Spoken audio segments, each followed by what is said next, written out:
शिवसेना आणि भाजपमधला वाद आता शिगेला पोहोचल्याचं दिसतंय। खास करून ठाण्यातली ही सगळी सध्याची परिस्थिती आहे। कारण गणेश नाईक यांच्या जनता दरबाराच्या विरोधात शिवसेनेकडून आता जनहित याचिका दाखल करण्यात आल्याची बातमी आपण पाहिलेली होती। ठाण्यामध्ये जनता दरबार घेण्यावरनं ही जनहित याचिका दाखल करण्यात आलेली होती। मात्र त्यावर आता प्रतिक्रिया देखील येताना दिसतायत। याचिकाकर्त्यांच्या बुद्धीची कीव येते अशी प्रतिक्रिया माजी खासदार संजीव नाईक यांनी दिलेली आहे।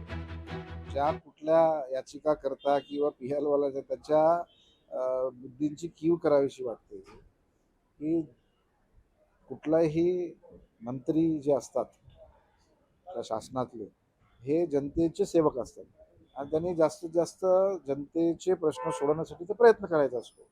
मंत्री हा पूर्ण राज्याचा असतो। मंत्र्याला जर का एखाद्या परिसरात जनतेची जर गाऱ्हाणे ऐकण्याची असतील तर त्या ठिकाणी जाऊन प्रशासकीय यंत्रणेला सूचित करून त्या ठिकाणी जनतेची गाऱ्हाणे तो ऐकू शकतो, त्याच्यातून मार्ग काढण्याचा प्रयत्न करू शकतो। कोणी अशा प्रकारची जर याचिका दाखल केली असेल तर त्याला माझा काही प्रॉब्लेम नाही।